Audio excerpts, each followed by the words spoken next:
Vamos começar nosso vlog na cidade de Belford Roxo. Cidade mais conhecida como a Cidade do Amor. Principais marcos da história. Origens. A região começou a se desenvolver no século XVII, com o capitão Belchior de Azevedo fundando o engenho de Santo Antônio de Jacutinga, que depois deu origem ao engenho do Brejo.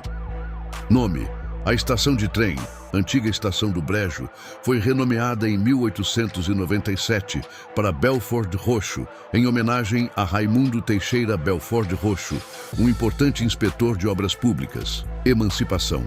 Após um plebiscito em 1988, a cidade oficializou sua independência de Nova Iguaçu em 3 de abril de 1990.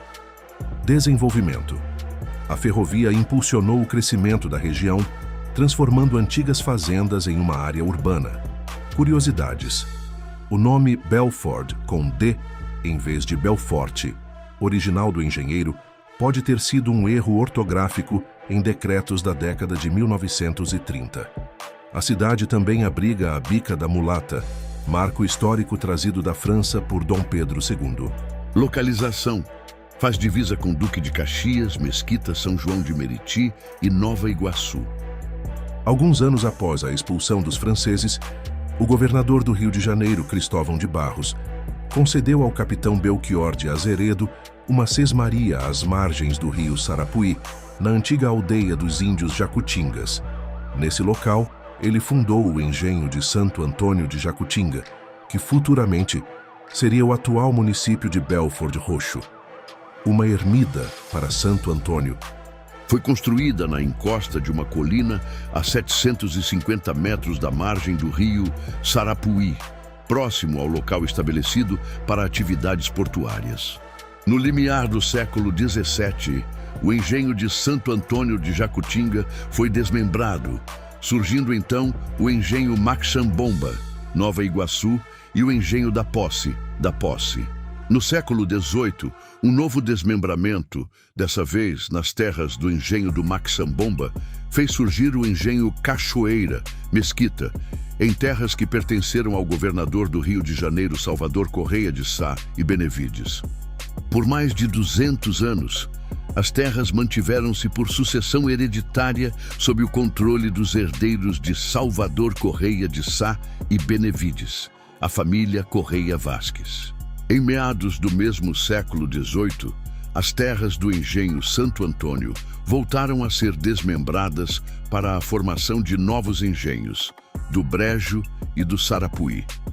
No mesmo período, as terras do engenho Maxambomba foram desmembradas para a formação do engenho do Madureira.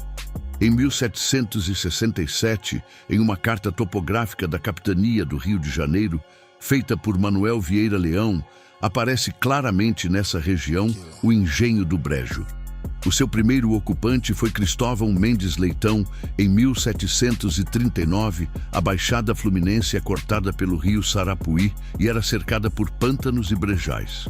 Possuía em sua margem um porto para escoamento da produção: açúcar, arroz, feijão, milho e aguardente.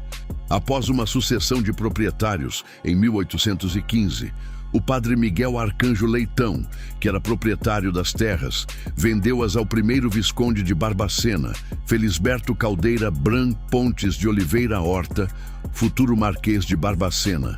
Em 1843, Pedro Caldeira Brant, o conde de Iguaçu, filho do primeiro visconde e marquês de Barbacena, assumiu a fazenda após o falecimento do pai, que ocorreu na cidade do Rio de Janeiro no dia 13 de julho de 1842. Em 1851, a família Caldeira Brant vendeu a sua fazenda para o comendador Manuel José Coelho da Rocha. Na segunda metade do século XIX, a fazenda entrou em decadência devido à ocorrência de epidemias. o assentamento dos trilhos para a passagem da estrada de ferro Rio Douro, cortando a fazenda do Brejo em 1872, em terras doadas pelos descendentes de Coelho da Rocha, deram início a um movimento de reivindicação para transformá-la em linha de trem de passageiros, pois anteriormente essa ferrovia havia sido construída para a captação de água nas serras do Tinguá, Rio Douro e São Pedro, com colocação de aquedutos ao longo de sua margem. A vila de Belford Roxo, em torno da estação do trem, foi paulatinamente conquistando melhorias. Além da caixa d'água instalada em 1880, com capacidade para abastecer 500 pessoas em um chafariz, registra-se a instalação de luz elétrica e o transporte ferroviário para passageiros. A expansão urbana neste século deu-se com a expansão das ferrovias. A venda de terras, outrora fazendas, retalhadas em lotes e vendidas a preços baixos para moradia ou transformadas em sítios para o plantio de laranjais, foi estimulada pelo governo. Assim como em outros distritos da Baixada Fluminense, o caráter rural da região foi sendo lentamente substituído pelo perfil de cidade-dormitório. A dinâmica de crescimento obedeceu à lógica de produção do espaço urbano metropolitano, sem planejamento e desigual. Envolvido com conflitos ambientais causados por um crescimento urbano pouco planejado, observa-se que o município sofre de problemas comuns a outras áreas da Baixada, especialmente a carência de infraestrutura e serviços. Conde e Condessa de Iguaçu, editar, Pedro Caldeira Brant foi o primeiro e único conde de Iguaçu, sendo filho de Felisberto Caldeira Brant Pontes de Oliveira e Horta, Marquês de Barbacena. Já Maria Isabel de Alcântara, a Condessa de Iguaçu, era filha do imperador Dom Pedro I e da Marquesa dos Santos. Ambos residiam na freguesia, vila e cidade de Nossa Senhora da Piedade do Iguaçu, no engenho de Santo Antônio de Jacutinga. A propriedade, hoje em ruínas, se localiza no alto de uma colina atrás do Uniabeu, o que hoje é o município de Belford Roxo, na Baixada Fluminense. O Milagre das Águas. Editar. Em 1888, uma grande estiagem arrasava a Baixada Fluminense. A corte também ficou sem água e o imperador Pedro II ficou preocupado. A proposta que agradou a ele foi a do engenheiro Paulo de Frontin. Na proposta, o engenheiro se comprometia a captar 15 mil de litros de água para a corte em apenas 6 dias. Ele conseguiu realizar a promessa e o fato ficou conhecido como Milagre das Águas. O engenheiro Paulo de Frontin tinha um grande amigo e colaborador, um outro engenheiro maranhense que muito trabalhou a serviço dessas obras de abastecimento de água para o Rio de Janeiro. Ele se chamava Raimundo Teixeira Belfort Roxo. Um ano depois do fato, veio a falecer. O Brejo, uma pequena vila, depois de se chamar Santo Antônio de Jacutinga, Ipueras e Calhamaço Brejo, passou a se chamar Belford Roxo, em homenagem a esse ilustre engenheiro. A implantação da Bayer Editar, o período no qual houve a instalação da empresa em Belford Roxo, o Brasil estava vivendo uma fase de efervescência no tocante à industrialização. O presidente Juscelino Kubitschek arregimentou um plano de 50 anos em 5, a fim de emplacar um novo patamar para a industrialização brasileira. E foi o próprio presidente que esteve presente no processo das negociações em Leverkusen. Junto com o professor Ulrich Haberland, negociaram e conversaram sobre os últimos ajustes para a vinda da indústria para o Brasil. O resultado das negociações foi que no dia 10 de junho de 1958, o complexo industrial foi inaugurado festivamente, com a presença do presidente Juscelino Kubitschek, do governador do Rio de Janeiro, Miguel Couto Filho, entre outras autoridades, e do professor Ulrich Haberland. O fato foi noticiado pelas revistas e jornais contemporâneos. como um acontecimento de grande relevância não somente para o âmbito local, e sim de uma grande importância nacional para a indústria brasileira. Uma matéria da revista O Cruzeiro, que focaliza a inauguração da Bayer em Belford Roxo, relata na sua manchete em letras garrafais: Novo conjunto de fábricas Bayer. Na matéria, é comentado que a instalação revelou-se como um importante acontecimento para a indústria brasileira e colocava a Bayer numa posição favorável no setor da indústria de base brasileira. Uma vez terminada a primeira fase das instalações, a empresa iniciara o fornecimento de produtos com realçada importância para a indústria e agricultura brasileira, como a produção de anilinas, inseticidas, formicidas, além de produtos intermediários para as indústrias de papel, couro e farmacêuticas, tornaram-se alguns dos expedientes do novo conjunto de fábricas Bayer. Emancipação. Editar. Durante boa parte do século XX, o município foi distrito do município de Nova Iguaçu.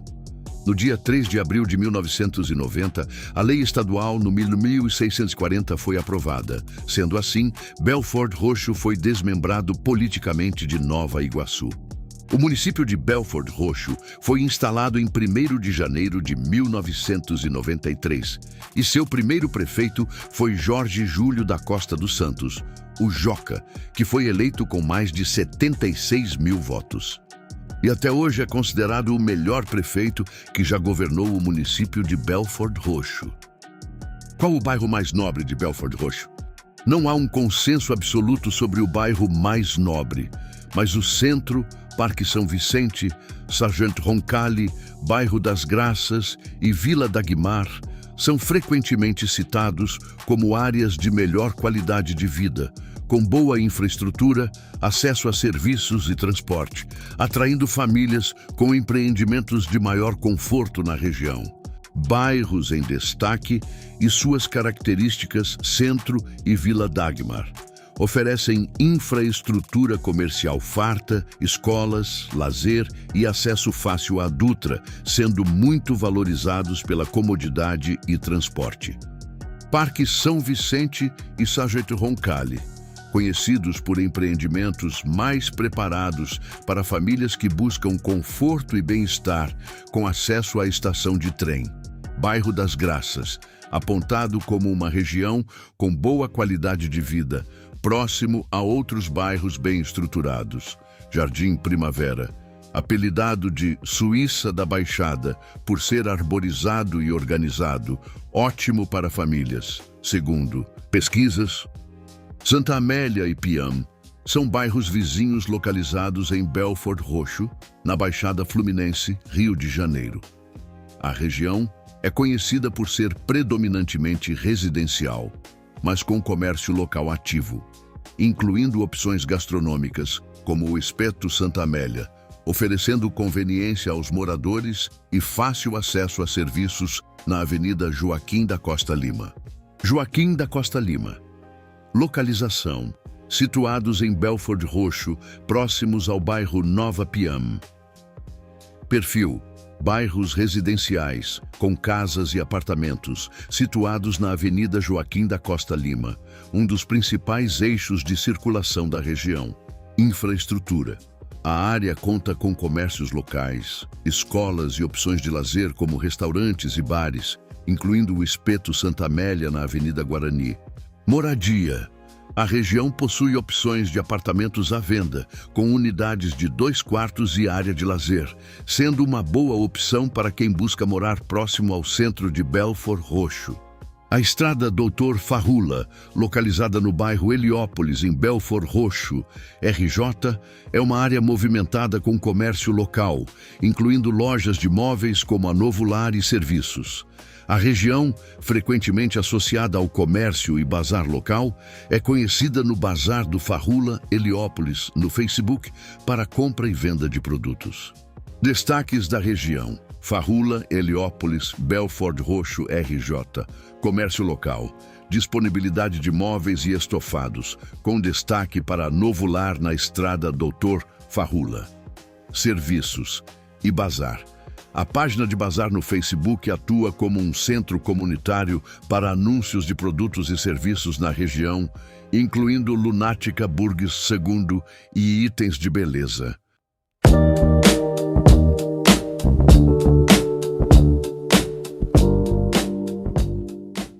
Nota: esta região não deve ser confundida com a grande favela Heliópolis, situada na cidade de São Paulo, SP. Dicionário de Favelas, Marielle Franco, Baez 2. Grêmio Recreativo Escola de Samba Inocentes de Belford Roxo, ou simplesmente Inocentes de Belford Roxo, é uma escola de samba brasileira da cidade fluminense de Belford Roxo, que participa do Carnaval do Rio de Janeiro. Foi fundada no dia 11 de julho de 1993, sendo sediada no bairro Parque São Vicente, em Belford Roxo, na Baixada Fluminense. Os bairros próximos e entre São Vicente e Santa Amélia, em Belford Roxo, situados na região do 2º Distrito, incluem áreas residenciais e de fácil acesso entre si. Os principais vizinhos intermediários são Pião, Parque São José, Nova Piam, Xangri-Lá, Recantos, Vila Pauline. Esses bairros formam um corredor contínuo, facilitando a ligação entre as áreas mencionadas. Galera, nós vamos ficando por aqui. Espero que tenham gostado do vlog de hoje, em especial na cidade de Belford Roxo, na Baixada Fluminense, no Rio de Janeiro. Peço que não esqueçam de deixar seu like, ativar o sininho das notificações, se inscrever no canal, compartilhar com os seus amigos. Muito obrigado pela sua companhia. Até a próxima.